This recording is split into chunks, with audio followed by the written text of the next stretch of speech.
ನಮಸ್ಕಾರ, ಅನಂತತೆಗೆ ಸ್ವಾಗತ. ನಾನು ಪ್ರತಿಮಾ ಎಂ ಸುರೇಶ್. ಇವತ್ತು ಅನಂತತೆಗೆ ಗೆಸ್ಟ್ ಇಂಟರ್ವ್ಯೂವರ್ ಆಗಿ ಬಂದಿದ್ದೀನಿ.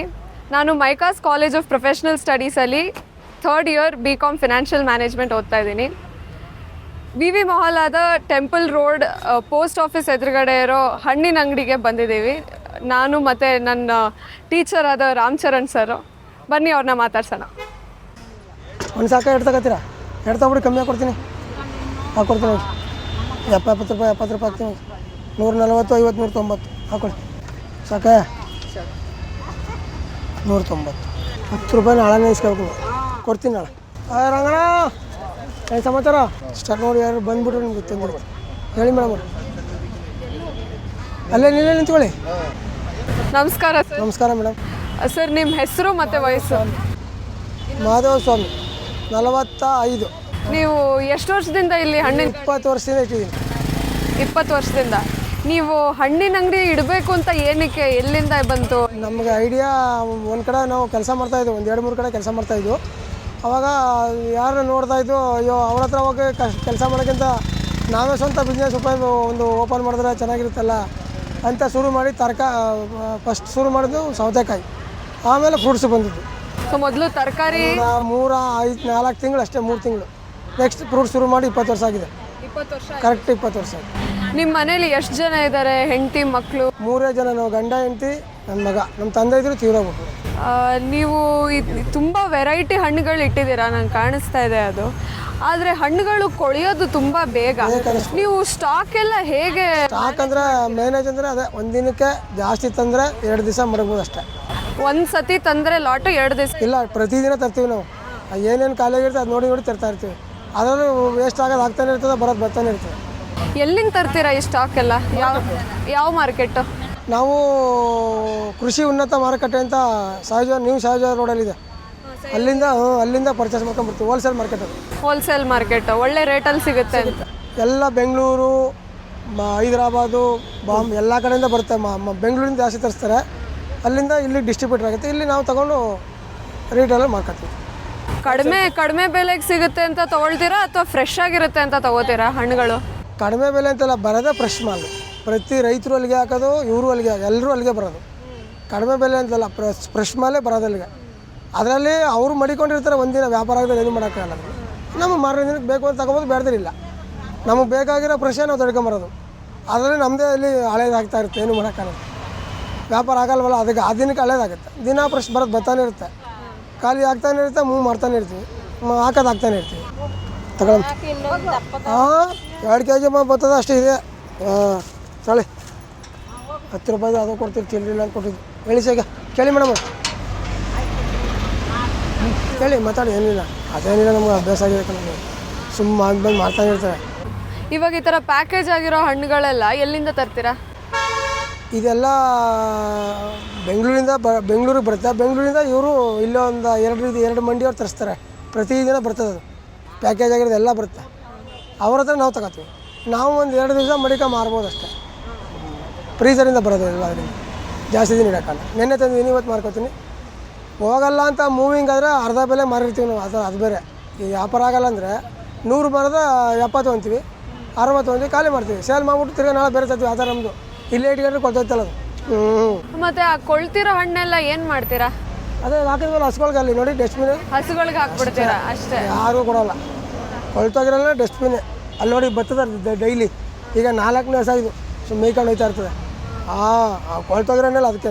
ಅದ್ರಲ್ಲಿ ಯಾರು ನಾವು ದುಡ್ಡು ಕೊಡ್ತಾರೆ, 100 ರೂಪಾಯಿ ಕೊಟ್ಬಿಡ್ತೀನಿ, ನಮ್ಮ ಹೆಸರು ಹಾಕಬೋದ್ರೆ ಅವ್ರ ಹೆಸರು ಹಾಕ್ತಾ ಇರ್ತೀವಿ.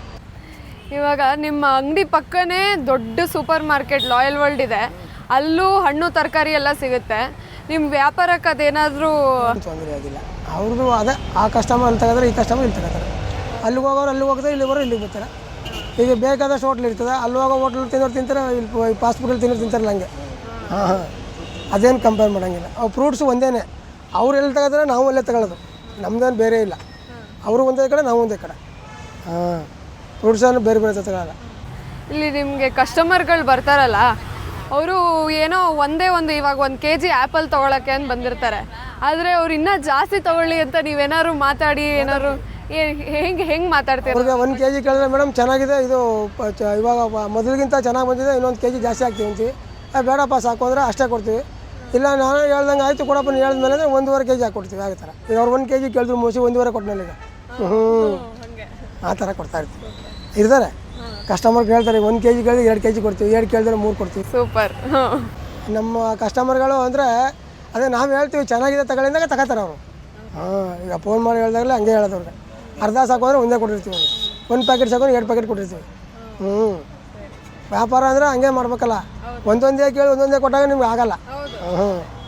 ಮತ್ತೆ ಇದು ಈ ಗಾಡಿ ಮತ್ತೆ ಇದು ಹಾಕಿದಾರಲ್ಲ ಇದಕ್ಕೆ ಮೇಲೆ ಚಾವಣಿ, ಅದು ನಿಮ್ದೇನಾ ಅಥವಾ ನಮ್ದು ಯಾರು ಕೊಟ್ಟಿಲ್ಲ, ಯಾರು ಸ್ಪಾನ್ಸರ್ ಎಲ್ಲ ಮಾಡಿಲ್ಲ? ಒಂದು ಸಾರಿ ಬಂದು ಇದೊಂದು ಹಾಕೊಡ್ತೀನಿ ಅಂದ್ಬಿಟ್ಟು 1,000 ರೂಪಾಯಿ ಇಸ್ಕೊಂಡು ಹಾಕೊಟ್ಟಿದ್ರು ಅಷ್ಟೇ. ಸೊ ನಿಮ್ಮ ಕೈಲಿ ದುಡ್ಡು ಹಣ ಇಸ್ಕೊಂಡು ನಿಮ್ಗೆ ಹಾಕೊಟ್ಟಿದ್ದು? ಇವರು ಯಾರಪ್ಪ ಅಂದ್ರೆ ಕ್ಲಬ್ ಅವರು, ರೋಟ್ರಿ ಕ್ಲಬ್ನವರು ಅದೆಲ್ಲ ಹಾಕಿದ್ರು ನೋಡಿ. ಏನು ಹೆಸರು ಅಂತ ಹಾಕಿದ್ದಾರೆ, ಇಲ್ಲಿ ಹಾಕಿದ್ರೆ ಈ ಕಡೆ ಇದೆ ಒಂದು ಸ್ವಲ್ಪ ಕಾಣಿಸ್ತಾ ಇದೆ. ಇಲ್ಲಿ ರೌಂಡ್ ಟೇಬಲ್ ಮಾರ್ಟ್ 156 ಅವ್ರು ಹಾಕೊಟ್ಟಿದ್ರು. ನೀವು ಅವ್ರಿಗೆ ಹಣ ಕೊಟ್ರಿ? 1,000 ಕೊಟ್ಟಿದ್ವಿ. 1,000 ರೂಪಾಯಿ ಕೊಟ್ರೆ ಅದಕ್ಕೆ ಈಗ ನಾನು ಚೇಂಜ್ ಮಾಡಿಸ್ಕೋಬೇಕು, ಇದು ಕೂತಾಗ್ಬಿಟ್ಟಿದೆ. ಈಗ ಬೇರೆ ಹಾಕ್ಸ್ಕೋಬೇಕು ಮಳೆಗಾಲದಲ್ಲಿ. ಈ ಗಾಡಿ ನಿಮ್ದೇ ಅಲ್ವಾ ಇದು? ಸ್ಟಾರ್ಟಿಂಗಲ್ಲಿ ನಾವೇ ತಗೊಂಡು ಬಾಡಿಗೆ ತಗೊಂಡು ತಳ್ತಾ ಇದ್ವಿ, ಆಮೇಲೆ ಬಾಡಿಗೆ ಕೊಟ್ಟು ರಾತ್ರಿ ಹೊತ್ತು ಎಲ್ಲಿಟ್ಟು ಹೋಗ್ತೀರಾ ಇದು? ಈ ಮನೆ ಒಳಗೆ ಇರ್ತೀವಿ, ಎಲ್ಲ ಮನೆ ಒಳಗೆ ಇರೋದು. ಸ್ಟಾಕ್ ಎಲ್ಲ ನೀವು ಎತ್ಕೊಂಡು ಹೋಗ್ತೀರಾ? ಎಲ್ಲೂ ತೊಗೊಂಡು ಹೋಗಲ್ಲ, ಎಲ್ಲ ಇಲ್ಲೇ ಹಾಕ್ಬಿಟ್ಟು ಹೋಗ್ಬೇಕು ಮನೆ ಒಳಗೆ. ಹೌದಾ? ಬೆಳಗ್ಗೆ ಸಂಜೆ ಆಯ್ತು ಅಂದ್ರೆ ಎಲ್ಲ ಒಳಗೆ ಹಾಕಿರ್ತೀವಿ. ಬೆಳಗ್ಗೆ ಆಯ್ತು ಅಂದರೆ ಮಾರ್ಕೆಟ್ಗೆ ಪರ್ಚೇಸ್ ಮಾಡ್ಬಿಟ್ಟು ಬಂದ್ಬಿಡ್ತೀವಿ ನಾವು. ಅವ್ರು ತುಂಬ್ಕೊಂಬರ್ತಾರೆ, ಈ ಬರೋಗಂಟೆ ಎತ್ತಿ ಈಚೆ ಹಾಕೊಂಡಿರ್ತೀವಿ. ಆ ಥರ. ಮತ್ತು ಲಾಕ್ಡೌನ್ ಆಯ್ತಲ್ಲ ಇವಾಗ 3-4 ವರ್ಷದ ಕೆಳಗೆ, ಆವಾಗ ಬಿಸ್ನೆಸ್ಗೆ ಏನು ಏಟು ಬಿತ್ತು? ನೀವು ಹೇಗೆ ಮ್ಯಾನೇಜ್ ಮಾಡಿದ್ರಿ ಅದು? ನಮಗೇನು ಇರಲಿಲ್ಲಪ್ಪ, ಅಡೆತಡೆ ಇರಲಿಲ್ಲ. ಏನು ನಮಗೆ ಫ್ರೂಟ್ಸ್ ಎಲ್ಲ ಗಾಡಿ ಓಪನ್ ಇತ್ತಾ? ಓಪನ್ ಇತ್ತು. ಪೊಲೀಸರೇನು ಹೇಳಿಲ್ಲ? ಹೇಳಿಲ್ಲ. ಆ ಟೈಮು ಕರೆಕ್ಟಾಗಿ ಬರ್ತಾಯಿದ್ವು, ಮುಚ್ಚಿಬಿಟ್ಟು ಹೊರಟೋಗ್ತಾಯಿದ್ವು. ಆ ಟೈಮಿಗೆ ಬಂದರೆ ಅವ್ರು ಏನೂ ಮಾಡ್ತಿರ್ಲಿಲ್ಲ. ಸ್ಟಾರ್ಟಿಂಗಲ್ಲಿ ಒಂದು 15 ದಿನ ನಾವು ಎದ್ಕೊಂಡು ನಾವೇ ಬರಲಿಲ್ಲ, ಆಮೇಲೆ ಶುರು ಮಾಡಿದ್ವು ನಾವು. 15 ದಿನ ಭಯ ಆಗೋಗಿತ್ತಲ್ಲ, 15 ದಿನ ಮೇಲೆ ನೋಡಿದ್ವು ಹೋಗ್ತಾಯಿದ್ರು, ಅವ್ರು ಬರ್ತಾಯಿದ್ರು, ಇವ್ರು ಬರ್ತಾರೆ, ಫೋನ್ ಹೊಡಿತಾಯಿದ್ರು ಬರ್ತೀರಾ ಅಂತ ರನ್ನಿಂಗ್ ಮಾಡಿಬಿಟ್ಟು. ಕಸ್ಟಮರೇ ಫೋನ್ ಮಾಡ್ತಾಯಿದ್ರು, ಆವಾಗ ನಾವೇ ಬಂದು. ನಿಮಗೆ ಯಾವತ್ತೂ ಒಂದು ಅಂಗಡಿ ಇಡಬೇಕು ಅಂತ ಅನಿಸಿಲ್ವಾ? ಅನಿಸಿದೆ, ಬಟ್ ಅನಿಸಿದ್ರೆ ನಮ್ಗೆ ಜಾಗ ಬೇಕಲ್ಲ, ಎಲ್ಲಿ ಇಡ್ತೀರಾ? ಜಾಗದ ಒಂದೇ ತೊಂದರೆ ಅಷ್ಟೇ. ಜಾಗ ಬೇಕು ಒಂದು, ಆಮೇಲೆ ನಾವು ಕೇಳಿದ ಕಡೆ ಸಿಗಲ್ವಲ್ಲ ಅಂಗಡಿ. ಸಿಕ್ಕುತ್ತೆ ಅಂಗಡಿ, ಎಲ್ಲೇ ಒಂದು ಕಡೆ ಸಿಕ್ಕಿದ್ರೆ ಆಗಲ್ಲ. ಅದು ಇವೆಲ್ಲ ಎಲ್ಲೋ ಮಡ್ಗಂತ ವ್ಯಾಪಾರಗಳಾಗಲ್ಲ, ಕಷ್ಟ ಇದೆ. ಇದು ಪಬ್ಲಿಕ್ ಜಾಸ್ತಿ ಇರೋ ಕಡೆನೇ ಇದೆಲ್ಲ ಸ್ವಲ್ಪ ಓಡೋದು. ನೋಡಿದವ್ರು ನನಗೊಂದು ಚೂರು ಬೇಕು, ಎಷ್ಟು ಅಂತಾರೆ ಕೇಳಬೇಕು. ಎಲ್ಲ ಮಾಡಿಬಿಟ್ರೆ ಅದು ನಡೀತದೆ, ಕಮ್ಮಿ ನಡೀತದೆ. ಅದೇ ಮಾಮೂಲಿ ಕಸ್ಟಮರೇ ಬರಬೇಕಾಗುತ್ತೆ. ಈಗಲೂ ಬರೀ ಮಾಮೂಲಿ ಕಸ್ಟಮರೇ ಬಂದರೆ ನಿಮ್ಗೆ ಅವರು ಇವತ್ತು ತಗೊಂಡ್ರೆ 3 ದಿವಸ ಬರೋಲ್ಲ, 4 ದಿವಸ ಬರೋಲ್ಲ. ಹೊಸ ಕಸ್ಟಮರ್ ಮಿಕ್ಸ್ ಆದರೆ ವ್ಯಾಪಾರ ಆಗೋದಿಲ್ಲ, ಆಗಲ್ಲ. ಯಾಕೆಂದರೆ ವೇಸ್ಟೇಜ್ ಜಾಸ್ತಿ ಬಂದುಬಿಡುತ್ತೆ. ಈಗ ಮಾಮೂಲಿ ಕಸ್ಟಮರು ಗೊತ್ತಾಗಿರೋರು ಕರೆಕ್ಟಾಗಿರುತ್ತೆ ಅಂತ ಒಂದು ರೇಟಿಗೆ ತೊಗೊಂಡಿರ್ತಾರೆ. ಹೊಸ ಕಸ್ಟಮರ್ಗೆ ಆ ರೇಟ್ಗೂ ಮಾರೋಕ್ಕಲ್ಲ. ನಾವು ಜಾಸ್ತಿ ರೀಸನಬಲ್ ರೇಟಿಗೆ ಕೊಡ್ತಾ ಇರ್ಬೇಕು, ಹೋಲ್ಸೇಲ್ ಬೆಲೆಗೆ ಮಾಡ್ದಂಗೆ. ಜಾಸ್ತಿ ಮಾಡೋಕ್ಕಾಗಲ್ಲ. ಹೊಸ ಕಸ್ಟಮರ್ ಏನಂತಾರೆ ಅಲ್ಲಿ ಕಮ್ಮಿ ಇದೆ, ಅಲ್ಲಿ ಕಮ್ಮಿ ಇದೆ ಅಂತ ಇರ್ತಾರೆ. ಕ್ವಾಲಿಟಿ ಅವರು ನೋಡಿರೋಕ್ಕಿಲ್ಲ.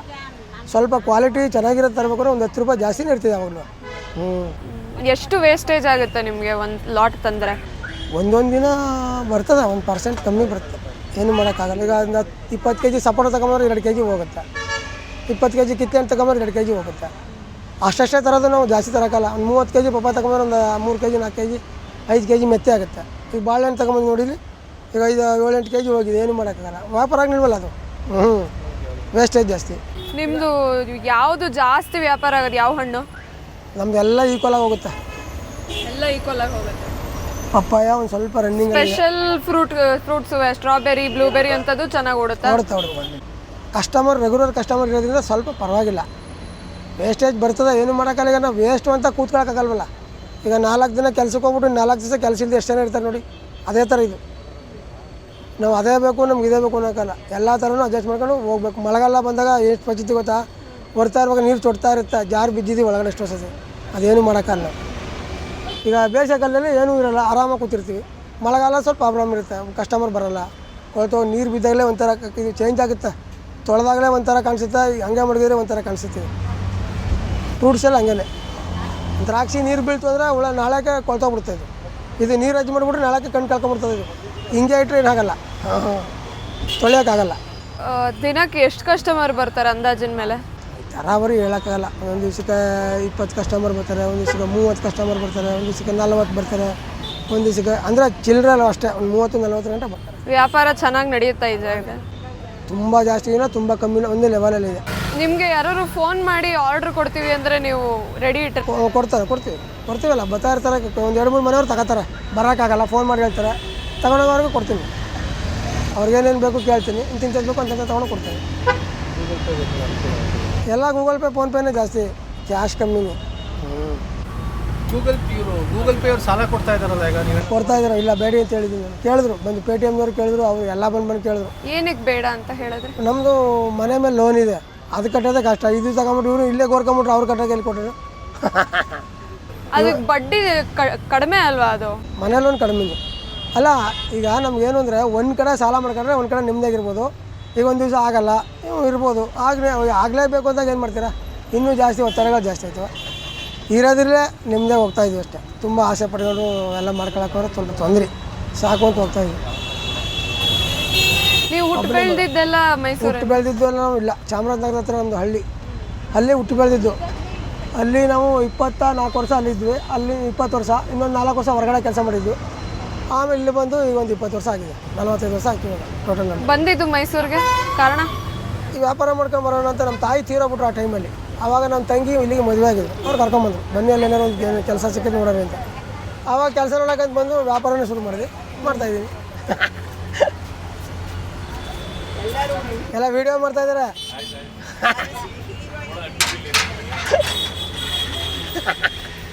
ಈ ಮನೆಯವರು ತುಂಬ ಸಹಾಯ ಮಾಡ್ತಾರೆ. ತುಂಬ ಸಹಾಯ ಮಾಡಿದ್ದಾರೆ ಅವರು.